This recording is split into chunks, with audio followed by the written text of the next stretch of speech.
बच्चों, आज हम लोग कक्षा 4 फुलवारी में अब पाठ 19 श्रुति की समझदारी के अभ्यास प्रश्न इस वीडियो में देखेंगे। तो अभ्यास प्रश्न देखने से पहले हम इस पाठ को पढ़ते हैं और पढ़ने के बाद हम इसके अभ्यास प्रश्न की वीडियो देखते हैं। तो आइए हम इसको देखते हैं। श्रुति अपनी कक्षा की मेधावी छात्रा थी। वह हमेशा प्रथम श्रेणी में उत्तीर्ण होती थी। उसके पिता पुलिस विभाग में अधिकारी थे।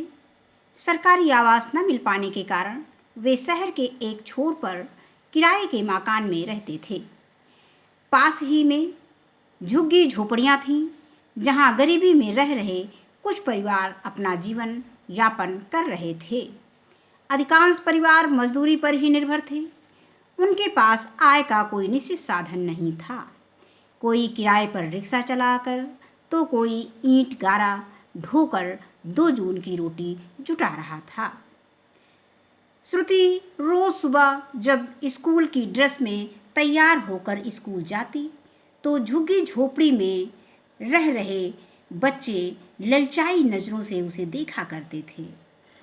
इसी झुग्गी झोपड़ी की एक औरत श्रुति के घर में काम करने के लिए आती थी। उसकी 10 साल की बच्ची थी, अंजू।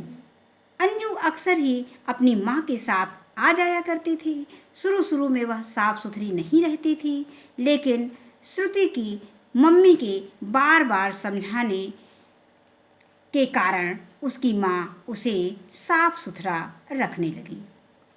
श्रुति जब शाम को स्कूल से वापस लौट कर आती तो अंजू अक्सर ही आसपास खेल रही होती। धीरे धीरे वह श्रुति के साथ घुल मिल गई। अब दोनों साथ ही खेला करती थी। मम्मी सोचती थी कि चलो अच्छा है, श्रुति को खेलने के लिए एक सहेली तो मिल गई। एक दिन श्रुति ने खेल खेल में ही उससे पूछा, अंजू तुम स्कूल क्यों नहीं जाती? क्या तुम्हारी इच्छा नहीं होती कि तुम भी पढ़ लिख कर खूब नाम कमाओ? श्रुति के ऐसा पूछने पर अंजू उदास हो गई। उसने उत्तर दिया, हमारे पास इतने पैसे ही नहीं कि माँ बापू मुझे स्कूल भेज सके। मैं ही क्यों, झुग्गी झोपड़ी का कोई भी बच्चा पढ़ने के लिए स्कूल नहीं जाता है। तो फिर बच्चे क्या करते हैं? श्रुति ने पूछा। काफ़ी छोटे बच्चे तो गली मोहल्ले में धमा चौकड़ी करते रहते हैं और जो कुछ बड़े बच्चे हैं उन्हें काम पर जाना पड़ता है।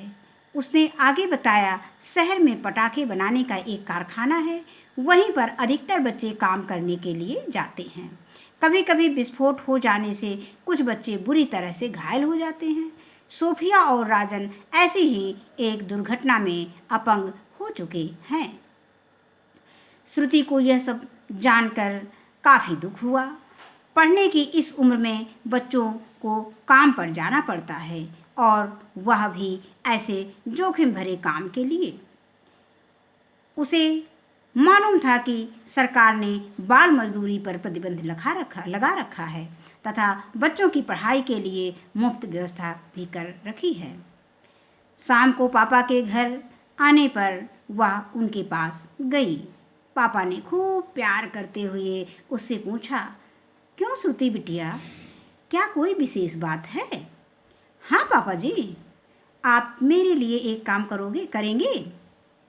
क्यों नहीं, मैं अपनी प्यारी बिटिया के लिए कुछ भी कर सकता हूँ, पापा ने कहा। श्रुति आगे बोली, पापा जी, पास में वह जो झुग्गी झोपड़ी है, इसके अधिकांश बच्चे पटाखा बनाने की फैक्ट्री में काम करते हैं। चूँकि बच्चों को मजदूरी काफ़ी कम देनी पड़ती है, इसलिए फैक्ट्री मालिक केवल बच्चों को ही काम पर रखता है, लेकिन बच्चों से काम लेना तो अपराध है। पापा ने कहा, हाँ पापा जी, मैं भी तो यही कहना चाहती हूँ, आप इन बच्चों के लिए कुछ करते क्यों नहीं? मेरी तरफ उनकी भी तो खेलने और पढ़ने की उम्र है। श्रुति ने कहा। पापा को अपनी बेटी की समझ पर गर्व आया। फैक्ट्री पर छापा मारकर उन्होंने वहां काम कर रहे सभी बच्चों को मुक्त कराया और बाल श्रम कानून के उल्लंघन में फैक्ट्री मालिक पर भी कार्रवाई कराई। इतना ही नहीं, उन्होंने समीप के सरकारी स्कूल में सभी बच्चों का दाखिला भी करा दिया। झुग्गी झोपड़ी के सारे बच्चे खुशी खुशी पढ़ने के लिए स्कूल जाने लगे। श्रुति की खुशी का कोई ठिकाना न था, क्योंकि उसकी प्यारी सहेली अंजू स्कूल जो जाने लगी थी। अब हम इसके बाद इसके अभ्यास प्रश्न में आते हैं। तो अभ्यास दिया गया है, पहले आता है बोध प्रश्न, उत्तर लिखिए। तो इसमें पहला प्रश्न है कि श्रुति के घर के आसपास के गरीब लोग रोजी रोटी के लिए क्या काम करते थे। तो इसका उत्तर देखते हैं। श्रुति के घर के आसपास के गरीब लोग रोजी रोटी के लिए, प्रश्न है इसका कि श्रुति के घर के आसपास के गरीब लोग रोजी रोटी के लिए क्या काम करते थे। तो इसका उत्तर है कि श्रुति के घर के आसपास के गरीब लोग रोजी रोटी के लिए मजदूरी करते थे, किराए पर रिक्शा चलाते थे और ईंटा गारा ढोकर 2 जून की रोटी जुटाते थे। अगला प्रश्न है इसमें कि श्रुति की मम्मी ने अंजू की माँ को बार बार क्या समझाया। तो इसका उत्तर है कि श्रुति की मम्मी ने अंजू की माँ को बार बार समझाया कि वह श्रुति को साफ सुथरा रखे। इसके बाद आगे आता है गा। एक दिन श्रुति ने खेल खेल में अंजू से क्या पूछा। तो इसका उत्तर है कि एक दिन श्रुति ने खेल खेल में अंजू से पूछा वह स्कूल क्यों नहीं जाती है। अगला प्रश्न आता है कि श्रुति ने शाम को पापा से किस काम के बारे में बात की। तो इसका उत्तर है कि श्रुति ने शाम को पापा से झुग्गी झोपड़ी में रहने वाले बच्चों के बारे में बात की। उसने पापा से बताया कि झुग्गी में रहने वाले गरीब बच्चे स्कूल नहीं जाते तथा शहर के किसी पटाखा फैक्ट्री में रोज मजदूरी करने जाते हैं। अगला प्रश्न आता है अंगा कि किस बात से श्रुति की खुशी का ठिकाना ना रहा। इसका उत्तर है कि झुग्गी झोपड़ी के सारे बच्चे और श्रुति की सहेली अंजू के स्कूल जाने से श्रुति की खुशी का ठिकाना ना रहा। अब अगला प्रश्न संख्या 2 है कि नीचे लिखे शब्दों में से सही शब्द छांटकर वाक्यों को पूरा कीजिए। तो ये खाली स्थान में हमें भरना है कि साफ सुथरी, इसमें शब्द दे दिए गए हैं कौन कौन से शब्द हमें भरने हैं उस सेंटेंस में। उस वाक्य में साफ सुथरी दिया है, पढ़ लिख दिया है, धामा चौकड़ी और घुल मिल। तो पहला है कि धीरे धीरे वह श्रुति के साथ, खाली स्थान में हम क्या लिखेंगे, घुल मिल गई। इसके बाद खा है अंजू अब फिर खाली स्थान में साफ सुथरी रहने लगी। इसके बाद अगला आता है कि बच्चे गली मोहल्ले में डांट डांट खाली स्थान में धामा चौकड़ी करते रहते हैं। आगे है कि घा तुम भी पढ़ लिख कर खूब नाम कमाओ।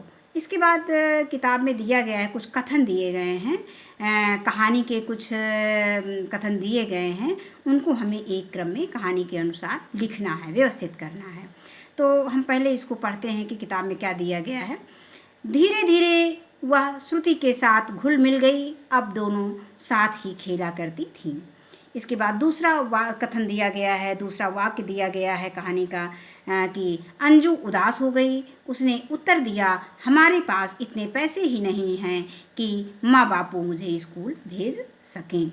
आगे आता है कि अगला सेंटेंस दिया है, कथन दिया है श्रुति जब स्कूल से वापस लौट कर आती तो अंजू आसपास खेल रही होती।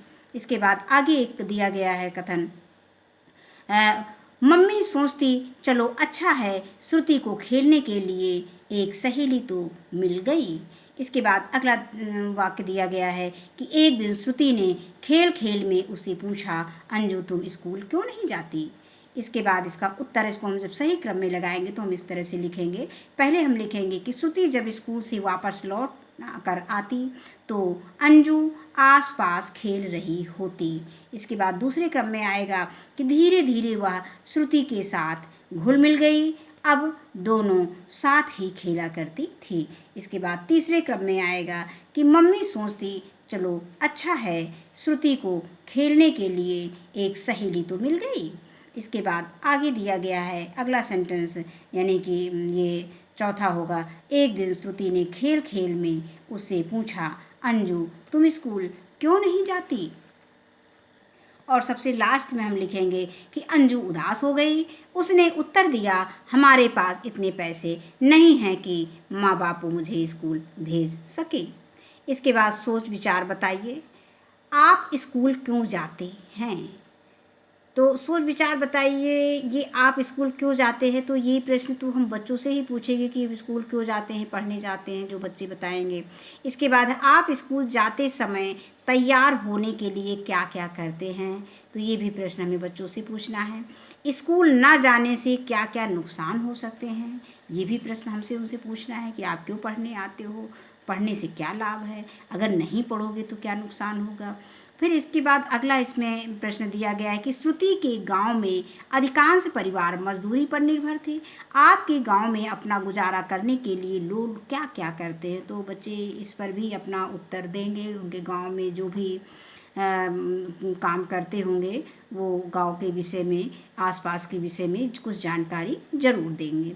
इसके बाद आता है अंगा, श्रुति ने अपने आसपास एक समस्या देखी और अपने बड़ों से की मदद से इसका समाधान कर लिया। तो इसी तरह से अगर आपके पास एक समस्या है कि आपके आसपास क्या समस्या है, पहले तो आप अपने आसपास समस्या देखिए। जैसे श्रुति ने देखा कि एक लड़की, एक महिला या एक औरत उनके घर आती थी काम करने के लिए, और उनकी बेटी अंजू जो है पढ़ी लिखी, अंजू को पढ़ाती नहीं थी और वो खेला करती थी मोहल्ले में। और इस तरह से श्रुति ने देखा कि उस मोहल्ले में सभी लोग पढ़ते नहीं थे, खेतों में मेहनत मजदूरी करते थे और ईंट भट्टे पर काम करते थे। तो उन सभी की समस्या वो अपने पिता से बताई और उसका समाधान निकाला।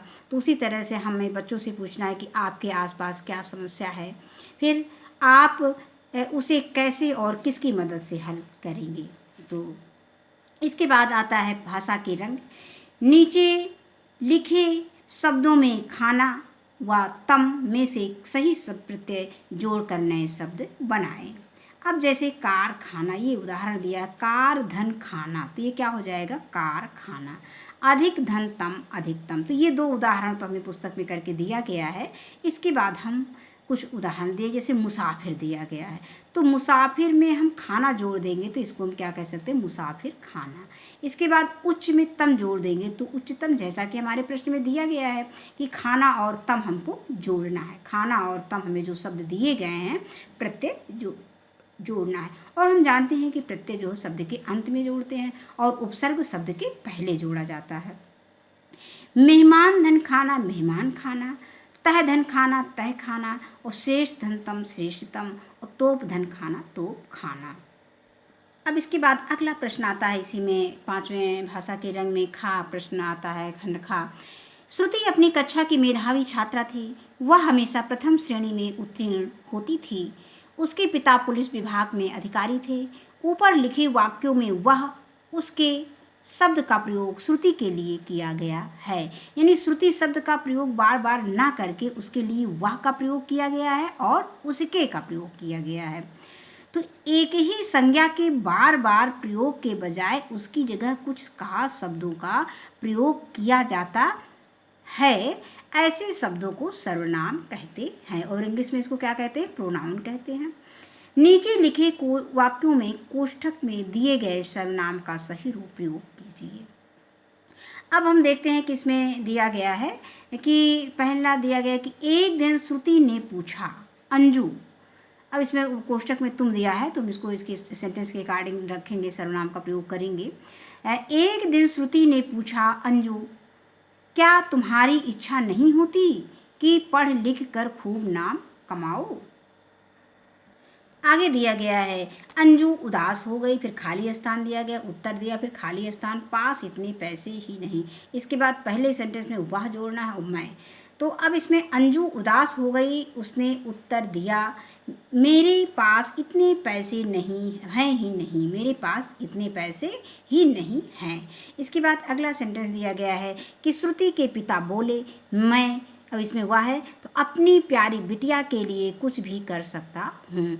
आगे दिया गया है कि श्रुति की खुशी का कोई ठिकाना ना था। अब यहाँ पे श्रुति के लिए क्या आया है, उसकी सहेली अंजू स्कूल जाने लगी। अब आगे आता है कि अब करने की बारी, पोस्टर में देखिए और उत्तर दीजिए। तो पहले हम पोस्टर में देखते हैं। तो पोस्टर 1 पे क्या दिया गया, बेटी बचाओ बेटी पढ़ाओ, और बेटी का चित्र दिया गया है। इसके बाद पोस्टर 2 में हम देखते हैं तो स्वच्छ भारत और 1 कदम स्वच्छता की ओर। अब हमें ये बताना है, इसमें प्रश्न दिया गया है कि किस बारे में जागरूक किया गया है, यानी पोस्टर 1 में किस बारे में जागरूक किया गया है। तो पोस्टर 1 में जागरूक किया गया है कि बेटियों को पढ़ाने के लिए जागरूक किया गया है, यानी पहले पोस्टर में क्या किया गया है, बेटियों को पढ़ाने के लिए जागरूक किया गया है। और दूसरे पोस्टर में क्या कहा गया, तो पोस्टर 2 में कहा गया है कि स्वच्छता के लिए, मतलब स्वच्छता के लिए जागरूक किया गया है कि हमें आसपास स्वच्छता रखनी चाहिए।